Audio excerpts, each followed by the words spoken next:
gentleman in the studio. The gentleman is the producer of the movie, The Weekend. He's a co-founder of Trino Motion Pictures. Yes. And in the past, he has given us The Three Thieves and The Ras Guy. This is correct. And now, in a few days' time, The Weekend is going to premiere. And we can't wait. When I heard The Weekend, it sounds like this old film, Weekend Getaway. Did you ever hear about it? I heard about it, yes. All right. Yes. So tell us, what's the idea behind The Weekend? Okay, yes, thank you. The idea behind The Weekend is, in a simple way to say it is, what's wrong with the in-laws? You have a couple, you have a lady that convinces her fiance to meet his family, and he finally concedes, she goes to meet the family, and she discovers sinister traditions, practices that makes her feel like, was I right to want to meet these people? Is this a family that I want to belong to? And all the scary things you can not imagine to meet when you're marrying into a certain family. So that's really what The Weekend is. Okay. Now, I'd like to ask you, what was the experience like making the movie? A lot of people feel that right now, Nollywood is still not a business in terms of a real business case. Yes. It's just like most people take the risk to invest in Nollywood now. It's like a gamble. Okay. You understand? So I'd like to ask, what has your own experience been? So my experience with the business, and like every other business, is that when you go into it, you have challenges, just like every other business. But having a strategy, a plan, first of all, sort of like guides you through the process, and then as you go along with that, with your business, you start to make adjustments, you start to make improvements. Like the film business, really, if you don't really understand it, then you can find yourself drowning. But so far we've released about 4 feature films that have gone to cinema nationwide, also in foreign cinemas. We've had them licensed to platforms, streaming platforms, both local and global. We've had them licensed to TV stations, we've had them licensed to airlines, and these are, platforms that, where you generate revenue, it's where you make your money from this product that you make, and that's just the business, is that, you're selling this content, and what's very interesting about, another interesting thing about is that they like to classify people, we classify film as an intangible asset because you can't really hold it. What you're really selling to people are emotions, you're selling inspiration, memory, but it's a product that you sell, the buyer buys but never really owns. You still own it, you can still license it, you can make different variations of it. You can make a spin-off, you can make a sequel, you can make a prequel, you can make a book from it, you can make a comic, you can make an animation, you can expand this intellectual property, this intangible asset, and monetize it in so many other forms. So that's a broad business right there for you, from just one form of the art that people are familiar with, but there's a whole lot of business surrounding it. Okay, I know you've just mentioned 4 films that you've done. As a filmmaker, if you consider the economy, yes, from the first film to now, there are different stages. Yes. What major thing would you classify as a difference that you've learned from the first film? Definitely they are not the same stories.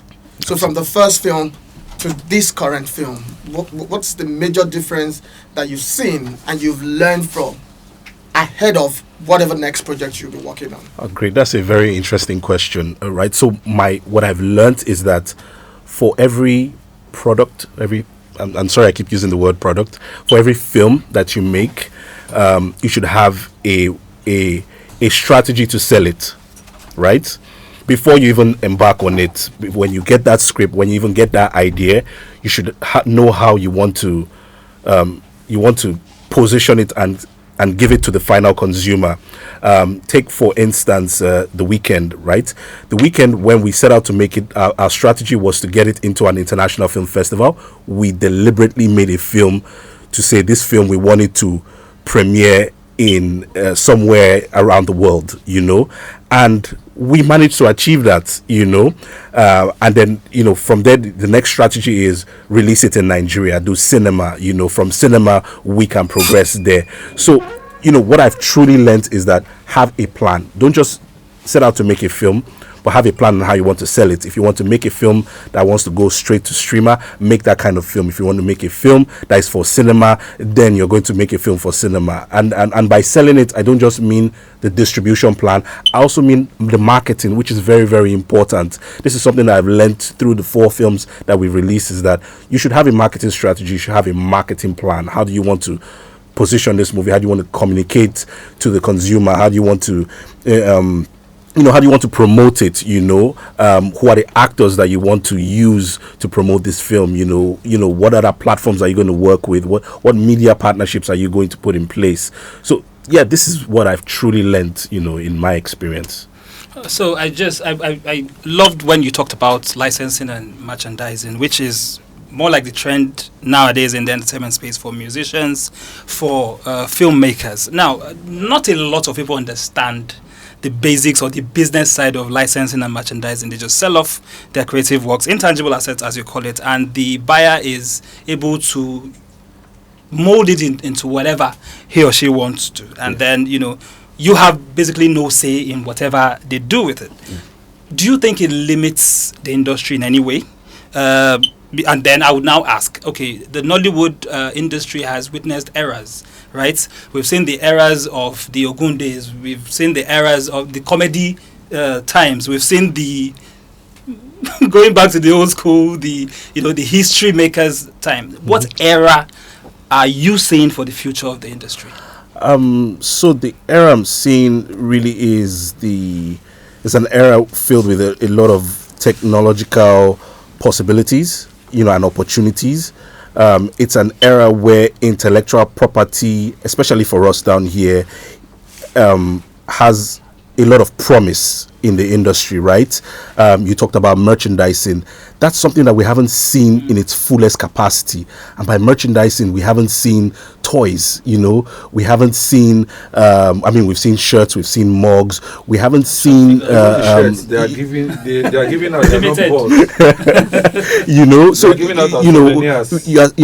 we haven't seen a theme park, we haven't seen a movie that's been able to be so successful where you can see a theme park about a tribe called Judah, things like that. So these are the opportunities and possibilities that our industry, has for us, and this is a promise, but we just need to grow from where we are, which is making a film that will go from being a national success to being a global success, because that's where you can really truly experience and enjoy, what this intellectual property has to offer, and also I also feel like more partnerships will be good for us. And by more partnerships, I mean international co-productions, where we can do more cross-cultural, kind of stories. We can have more epics. We're seeing epics, on the rise. But we're still yet to see merchandising from epics, which I still feel like this is where there's room for growth and there's more room for expansion. Okay. My own question might sound very funny, but it's the reality of what I see around. Yeah. I see you are going to the cinema. Yes. And I see that everybody that goes to the cinema now the way they promote the movie is to dance. TikTok. You understand? It's not only TikTok. Everywhere you see the producers going to that. This morning, I was woken up by a video sent to me by one of the producers of the movie being released in, I don't want to mention the name, in September, dancing with Shaggy. And when Beast of Two Nations came, we saw a lot of dancing. We saw a lot of dancing with Odun too. So, and even when in December, when Messi, Funke, and what's the third person, Toyin, when they were promoting their movie, we saw a lot of dancing steps. Yeah. So, and those are the successful movies that we can think of in the last few months. Yes. So, have you had a thought that maybe you're going to make some, either you dance or make some of your actors to dance? I've actually considered that, but unfortunately, my dance moves are not very good. But I mean, it's interesting that you mentioned that. You know, promoting a film, what you really want to do is you want to jump on trends, right? And dancing is part of our culture. You know, forget, contemporary dance trends, that is going on. But think more cultural, more traditional. Every tribe has a unique dance step. So it's part of us, So when you see it, in contemporary times, and then when, producers, directors, actors try to infuse those contemporary trends to promoting a movie, it's really us just saying, dancing is our thing, It's part of who we are, and who knows, maybe I'll go for some lessons, and try and improve my own steps too. Okay, because why I've asked this is this. One of the things I've looked at is that most of the movies that have done very well in the cinema in the last 1 year are produced by women. Yes. So I've started asking, why is it doing well? Is it because of the dancing? Or we had one of the women producers here, and she told us that probably one of the reasons is that women are more meticulous than men. That they take their time more than men. They can Cover the business. They can cover the basis. They can also what was the word? I'm trying to remember the word she used. You understand? So, what are the things that you think will stand the Weekend out from other movies? Because I know that there are one or two other movies coming out around this time in August. What do you think stands the Weekend out? Okay, great. The Weekend is a psychological thriller, and I think part of the things that make it stand out, apart from the performance, in my opinion, the remarkable performance by the talent, I think part of the things that will make it stand out is it has interesting subject matters, it has relationship, it has culture, it has family secrets, it has it has that thrill, that we don't necessarily put out in terms of content in the cinema space. Its genre is, so there's a reason why it's called a genre bending thriller, because it starts off as a drama, but then as you go along into the last second, third half of the movie, it switches up into a thriller, and then just hints of horror. So I think it's those elements that we can relate with, the subject matters like I mentioned, culture, family secrets, relationships, love, even relationship secrets, just keeping stuff from your partner, these are things that I feel like people can relate to and they can have conversations about, and I think those are the true qualities of the film. Is the movie a fiction or a true life story? It's a fiction. Okay. I also want to ask you, how was it like working with Daniel? I know Daniel has done some good movies. I remember Okwashewu, which did very well. At that time, I think it was the highest third highest movie in the cinema that year. Yes. How was it like working with him? Okay, so I've worked with Daniel. Daniel directed my first feature film, Sylvia. So working with him, I mean, we've worked together before. Working with him again is like rekindling that relationship that we had on our first feature. Daniel is very meticulous about what he wants. He's very direct about how he communicates, from his vision through his director's treatment to table reads, even the way he works with talent, he's very outspoken about, what he expects of you, and he's willing to take a chance, because Daniel not only is a director, he's also a producer. So there are situations where we will have differences, maybe he's trying to achieve this and we're having budget constraints. I can have a conversation with him. I can compare him to take off his director's hat and put on his producer's hat, and we can have a conversation, and he can see reason, and we can figure out ways to still achieve his vision. So that's the dynamics that we've worked with, over the years, and I look forward to making more films with him. Okay, so as I asked the other time about the films you've made, the economic condition of the country, where the films are made and all that, what is the highest you've spent on a film? And I'm saying a total package, minus, all the steps you need to make before going to the cinema, the marketing and all that. That is even minus. And I'm saying, like, make a film. Okay. I would say about 100 million.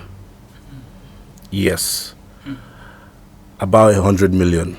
Have you consistently spent that amount on the 4 films? No. Again, it varies. It varies. Every script vary, because this story could just be one person in one location. That story could be 10 people in 10 locations, and those things are the elements that make up your budget, that scale up your budget. So, it's been a progression for us, especially like you mentioned with the economy, with the inflation, going up. It's been a progression for us, But that's about it. 100 million is, what we've spent the most. My last question to you will be, okay, so over time, as you make each film, what influences your choice of scripts to say, okay, this is what we're going to tackle at this point in time? Great. Personally, I like stories where a character is put in a situation and they have to figure out how to get out of it. So I really like to look for stories like that. I like thrillers.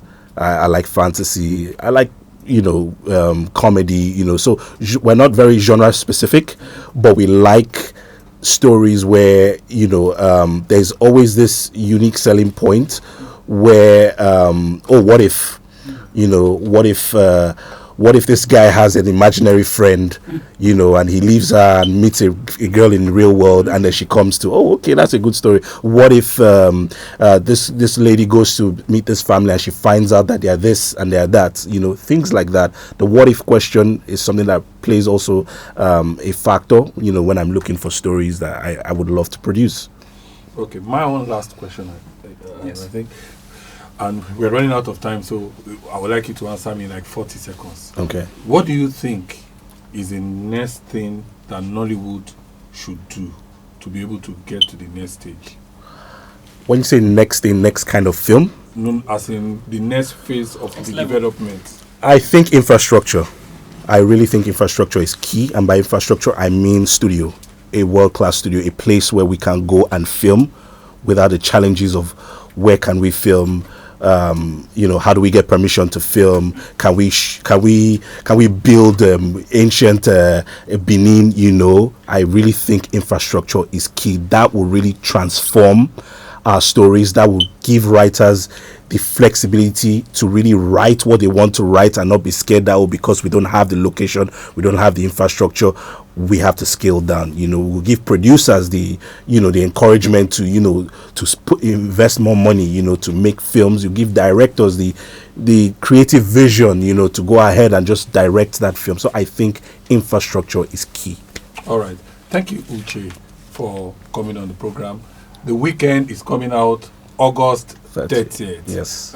I employ you to lovers of Nollywood to go and see the movie.